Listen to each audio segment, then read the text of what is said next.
고린도후서 10장 1절부터 8절까지 말씀 교독합니다. 1절 제가 먼저 읽습니다. 너희를 대면하면 유순하고 떠나 있으면 너희에 대하여 담대한 나 바울은 이제 그리스도의 온유와 관용으로 친히 너희를 권하고 또한 우리를 육체에 따라 행하는 자로 여기는 자들에 대하여 내가 담대히 대하는 것 같이 너희와 함께 있을 때에 나로 하여금 이 담대한 태도로 대하지 않게 하기를 구하노라. 우리가 육신으로 행하나 육신에 따라 싸우지 아니하노니 우리의 싸우는 무기는 육신에 속한 것이 아니요 오직 어떤 견고한 진도 무너뜨리는 하나님의 능력이라. 모든 이론을 무너뜨리며 하나님을 아는 것을 대적하여 높아진 것을 다 무너뜨리고 모든 생각을 사로잡아 그리스도에게 복종하게 하니 너희의 복종이 온전하게 될 때 모든 복종하지 않는 것을 벌하려고 준비하는 중에 있노라. 너희는 외모만 보는도다. 만일 사람이 자기가 그리스도에게 속한 줄을 믿을진대 자기가 그리스도에게 속한 것 같이 우리도 그러한 줄을 자기 속으로 다시 생각할 것이라. 주께서 주신 권세는 너희를 무너뜨리려고 하신 것이 아니요 세우려고 하신 것이니 내가 이에 대하여 지나치게 자랑하여도 부끄럽지 아니하리라. 아멘. 고린도서 11번째 시간 가장 강력한 무기, 가장 강력한 무기라는 제목으로 하나님의 말씀 전하겠습니다. 하나님 앞에서 우리의 가장 강력한 무기는 뭡니까? 우린 너무 잘 알고 있죠. 그게 가장 강력한 무기입니다.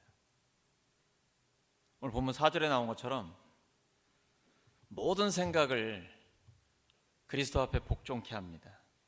어떠한 이론도 사람이 갖고 있는 모든 사상을 굴복시키는 바로 하나님의 능력입니다. 우리 싸움은 육체적인 거 아닙니다. 눈에 보이는 어떤 거 아니고 핵무기 같은 거 아닙니다. 우리가 갖고 있는 무기는 진짜 강력한, 아니 가장 강력한 무기입니다. 바로 하나님의 말씀이고 말씀 붙들고 기도하는 것입니다.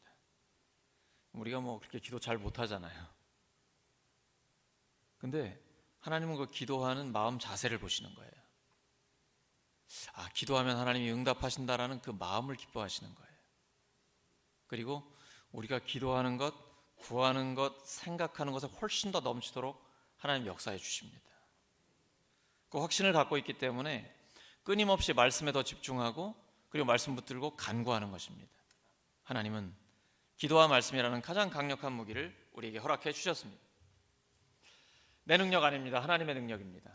나의 인격 아닙니다. 그리스도의 성품입니다. 저는 복음을 전하는 게 좀 주저스럽습니다. 제가 삶이 너무 부족해서요. 굉장히 겸손해 보이는 것 같죠? 확신이 없는 겁니다. 내 인격이나 내 성품이나 내 삶을 가지고 영혼을 구원할 수 있는 게 아니에요. 복음 자체의 능력이 있습니다. 로마서 1장 16절이죠. 내가 복음을 부끄러워하지 아니하노니 이 복음은 모든 믿는 자에게 구원을 주시는 하나님의 능력이 됩니다. 내 능력 아닙니다. 복음 자체에 하나님의 능력이 있는 것입니다. 하나님의 형상대로 지음받은 우리를, 죄에 빠진 우리를 예수 그리스도의 십자가와 부활의 복음으로 다시 구원하신 그 복음의 능력이 있는 것입니다. 복음을 들은 고린도 교회 성도들 어수선해졌습니다. 지도자가 떠나니까 춘추전국 시대가 왔습니다. 부활이 없다는 자들도 있고요. 사도 바울이 진짜 사도야? 사도성의 그 권위, 사도의 권위에 대해서 의심을 갖는 사람들이 있어서 굉장히 어수선한 상태입니다. 영적인 전쟁 상태라고 보시면 됩니다. 오늘날과 굉장히 비슷해요. 사도 바울이 마음이 아프죠. 근데 그들에게 사도 바울은 이런 말로 안심을 시킵니다. 우리의 무기는 눈에 보이는 육신적인 것 아닙니다. 우리에게는 어떤 견고한 진도 무너뜨리고 어떤 이론도 파괴할 수 있는 하나님의 강력한 무기가 있습니다. 인간의 이성 위에 계시가 존재합니다. 사람이 아무리 머리가 좋아도 일론 머스크도 안 돼요. 아무리 천재라 해도 하나님을 알 수는 없어요. 창조와 역사의 주 하나님이 자기를 보여주셔야만 우리는 알 수 있어요.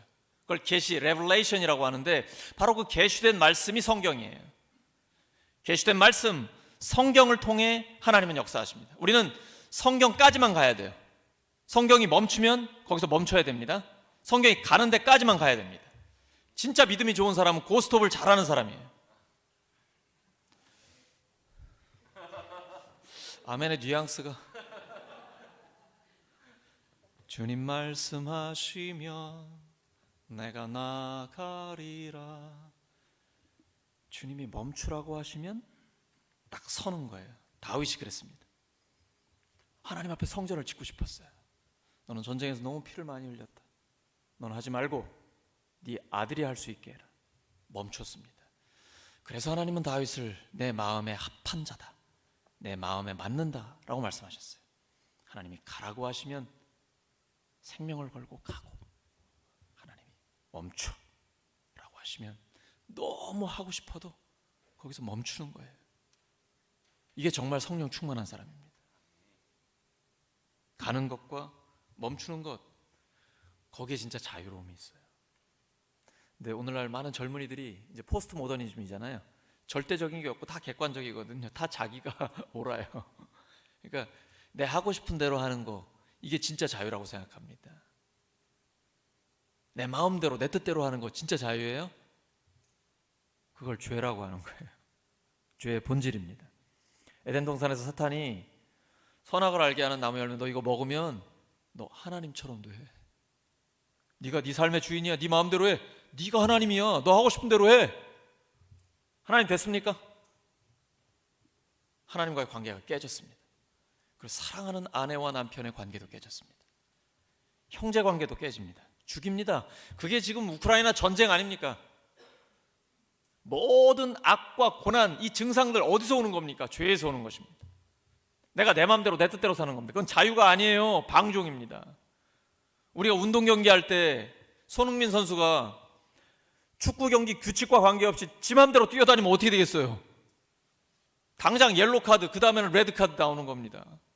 운동선수는 운동 경기의 규칙을 지켜야 자유롭게 운동을 할 수 있는 것입니다. 우리 인간은 피조물이기 때문에 창조주 하나님께서 지어놓은 그 한계를 지켜야 그 한계 안에서 진정한 자유가 있는 것입니다. 하나님이 가라고 하시면 가고, 멈춰, 선악을 알게 하는 나무 열매는 그거는 먹지 마. 너 먹으면 진짜 죽어.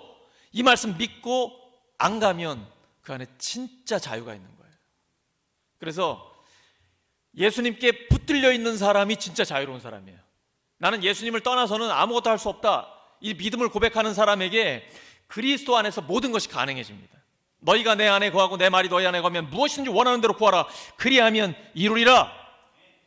진짜 자유함은 그리스도 앞에 복종할 때 있는 것입니다. 영적인 전쟁은 생각의 전쟁이기도 합니다.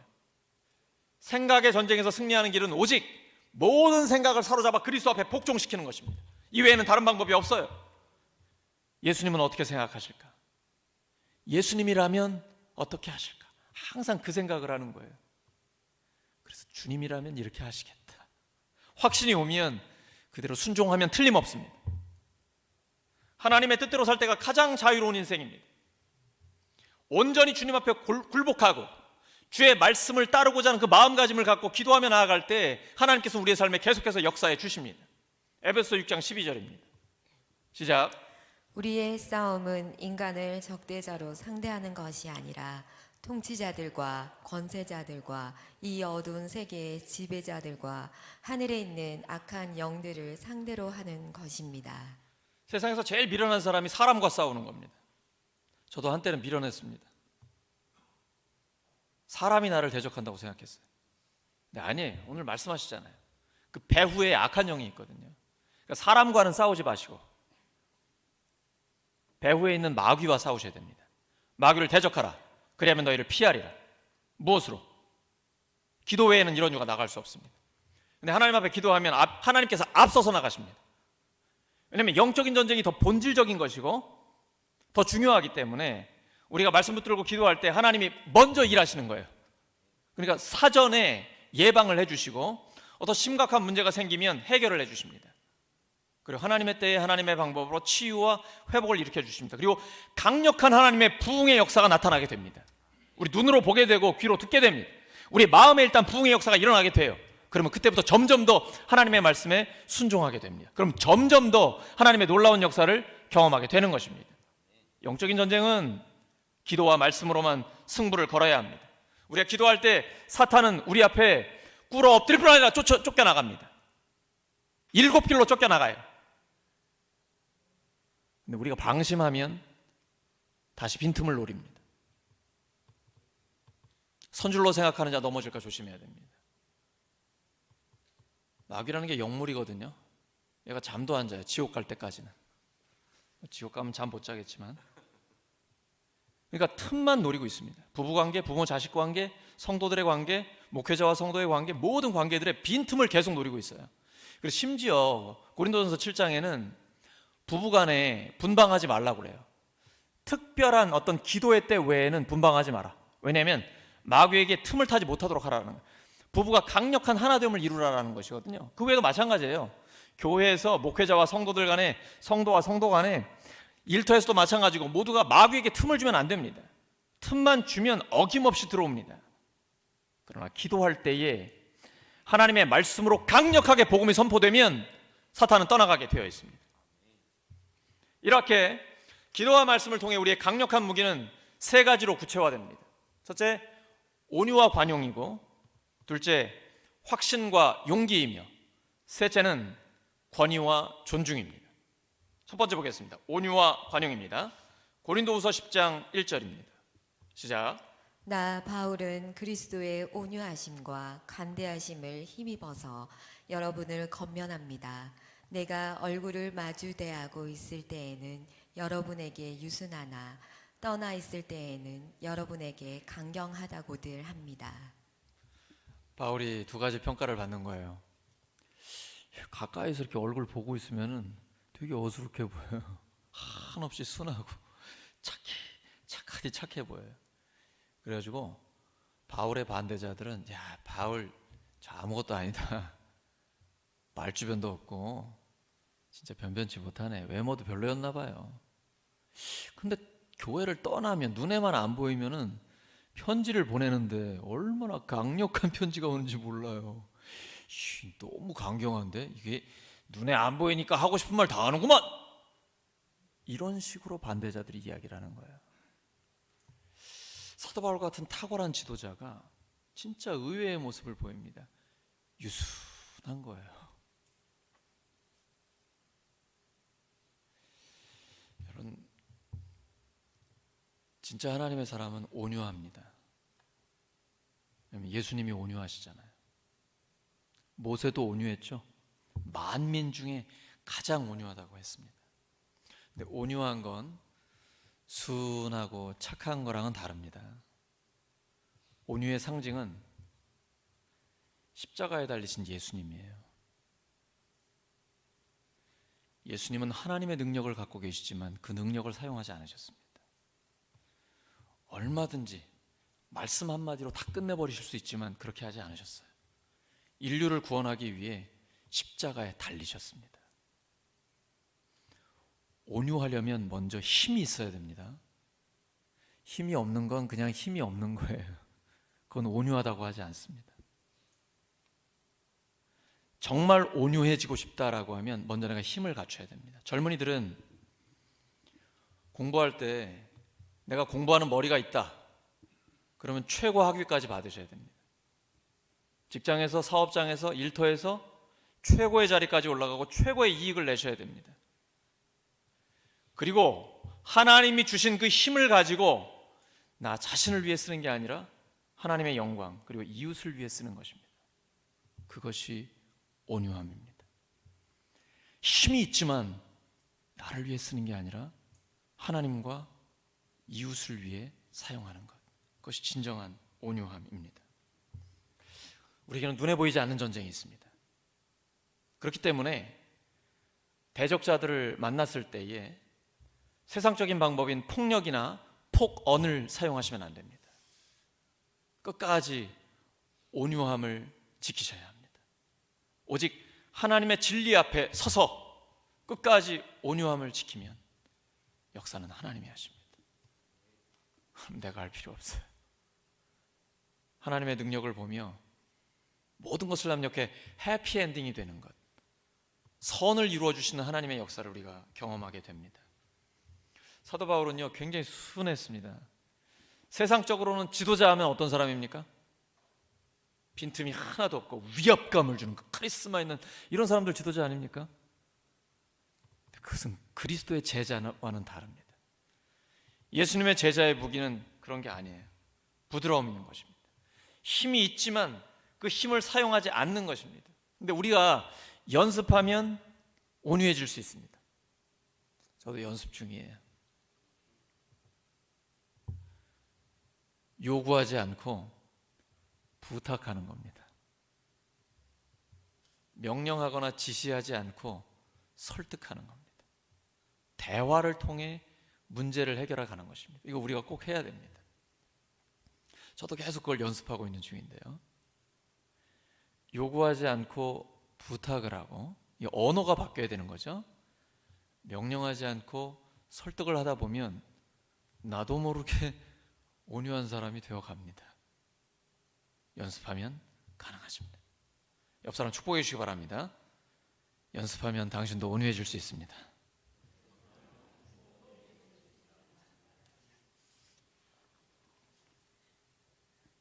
또 하나의 강력한 무기가 관용인데요.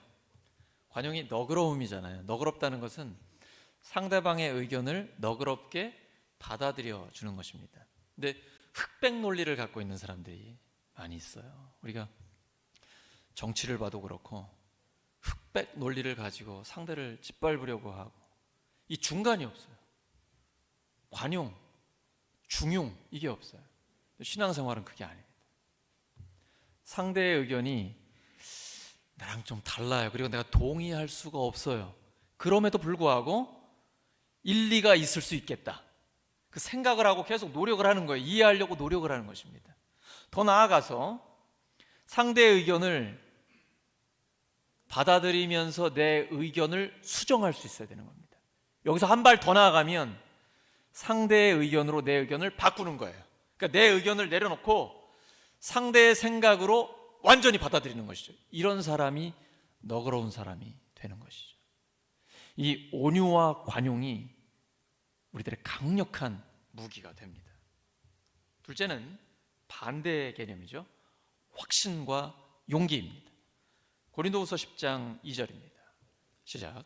내가 여러분에게 청하는 것은 내가 가서 여러분을 대할 때 강경하게 대해야 할 일이 없게 해달라는 것입니다. 그러나 우리가 육정을 따라서 처신한다고 여기는 사람들에게는 나는 확신을 가지고 담대하게 대하려고 생각합니다. 사도 바울이 굉장히 부드럽잖아요. 근데 여러분 성경 읽어보시면 부드럽지만은 않죠. 굉장히 강한 사람입니다. 이 사람은 목숨 걸고 복음을 전하는 사람이기 때문에 사람을 두려워하지 않아요. 근데 성도들을 사랑하기 때문에 심지어 자기의 반대자들도 사랑하기 때문에 부드럽게 대하는 거예요. 하지만 예수님 말씀대로 뱀처럼 지혜롭고 비둘기처럼 순결해야 합니다. 순결한 하나님의 사람들이 악한 자들에게 패배할 때가 있습니다. 왜 그럴까요? 뱀처럼 지혜롭지 못하기 때문입니다. 예수님은 두 가지 다 갖추라고 하셨습니다. 부드럽고 온유하고 너그럽게 대하지만 우리는 다 지도자 아닙니까? 신앙의 선배는 후배들의 지도자고 학교 후배 한 명만 있어도 결혼해서 아이 한 명만 낳아도 아니 직장에서 내 후임이 있어도 우리는 모두 다 지도자의 위치에 있습니다. 좋은 지도자가 될 것이냐 나쁜 지도자가 될 것이냐 우리는 성경을 따를 것이냐 그렇지 않을 것이냐 결정을 해야 되는 것이거든요. 지도자는 공동체를 책임져야 됩니다. 교회와 가정과 일터와 우리의 삶의 자리에 모든 공동체를 책임지는 위치에 우리는 있습니다.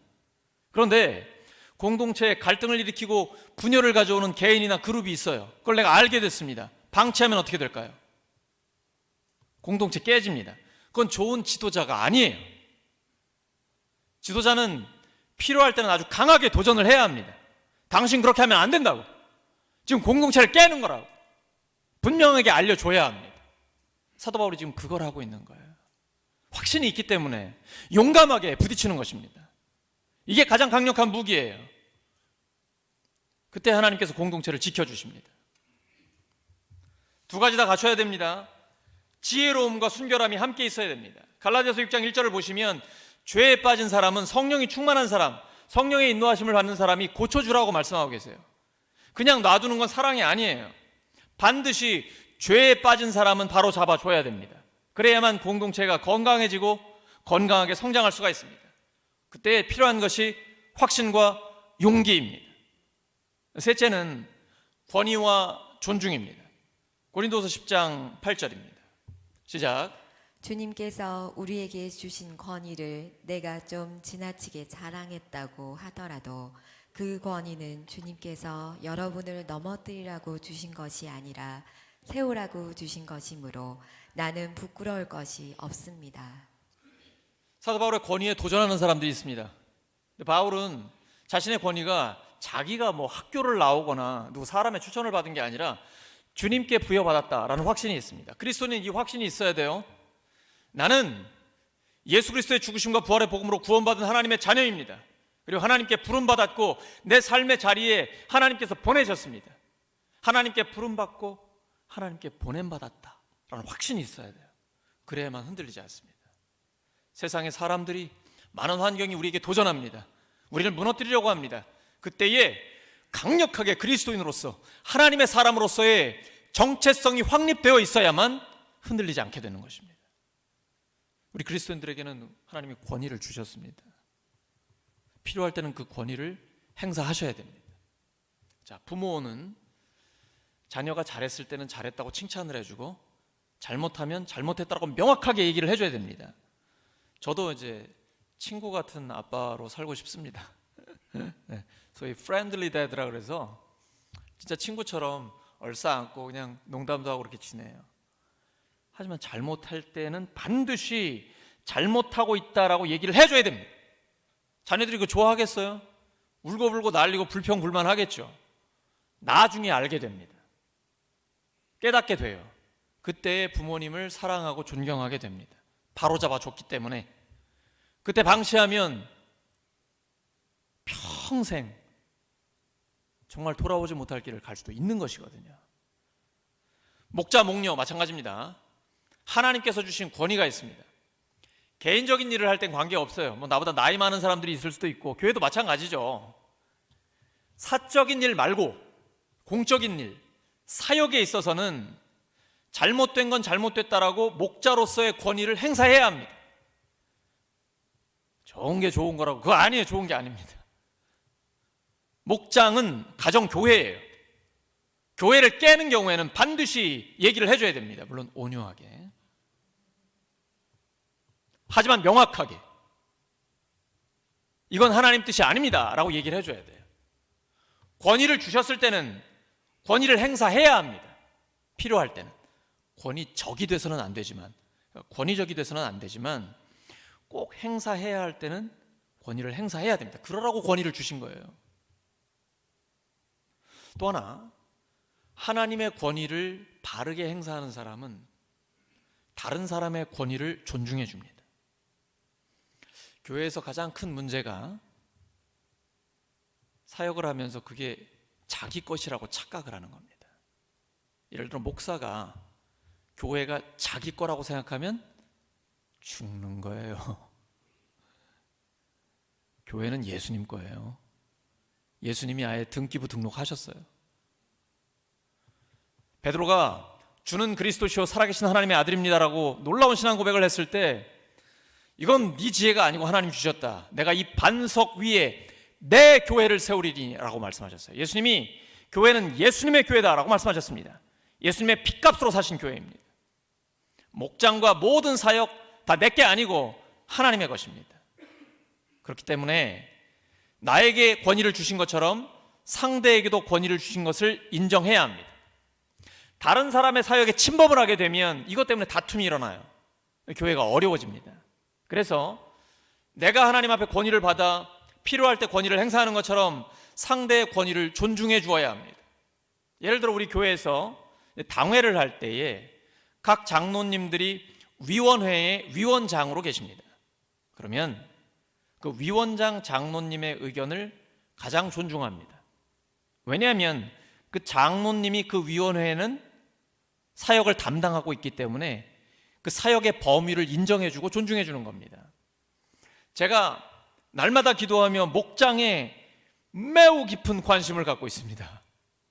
하지만 반드시 목자 목녀와 상의합니다. 근데 새 가족들은 미처 목자 목녀들이 관심을 잘 못 가질 때가 있기 때문에 제가 매일 관심을 갖고 있지만 각 목장 같은 경우에는 목자 목녀와 제가 상의를 해요. 왜냐하면 목자 목녀의 사역이기 때문에 존중하는 것입니다. 지금 성경에 오늘 본문에 보시면 고린도후서 10장에서 사도 바울은 나는 내 범위를 넘어서지 않습니다라고 얘기해요. 다른 사람들이 막 수고해놨는데 그거 내가 한 것처럼 가로채가지고 자랑하지 않는다라는 거예요. 이건 세상에서 하는 나쁜 일이죠. 교회에서 그런 일이 있을 수가 있는데 그러면 안 되죠. 교회는 나에게 주신 사역이 있고 또 상대에게 주신 사역을 존중하는 권위와 존중이 함께 가야 하는 것입니다. 사도 바울은 로마서 13장 1절에 사람은 누구나 위에 있는 권세에 복종해야 된다고 얘기합니다. 왜냐하면 모든 권세, 권위는 하나님께로부터 온 것이기 때문이에요. 그러니까 그 사람에게 복종하는 게 아니라 그 사람에게 권위를 주신 하나님께 복종하는 것입니다. 진짜 인정받는 사람은 내가 내 권위를 내세우거나 스스로를 내세우는 것이 아니라 하나님께서 내세워 주시는 사람입니다. 사도 바울은 오직 주님께 인정받기를 원했습니다. 권위와 존중, 가장 강력한 무기입니다. 오늘 말씀 정리합니다. 우리에게는 가장 강력한 무기가 있습니다. 온유와 관용, 확신과 용기, 권위와 존중입니다. 하나님의 능력으로 어떤 견고한 진도 무너뜨려 주님과 함께 승리하는 우리 모두가 되기를 예수 그리스도의 이름으로 축원합니다. 이 시간 함께 눈을 감고 기도하겠습니다. 말씀을 기억하면서 성찬 예식을 위해서 함께 기도합니다. 예수님의 죽으심과 부활의 그 복음을 기억합니다. 기념합니다. 주님 오시는 그날까지 이 복음 전하며 복음에 합당한 삶을 살기를 원합니다. 하나님께 감사 기도 드리면서 또 나 자신을 돌아보면서 회개하는 시간 갖겠습니다.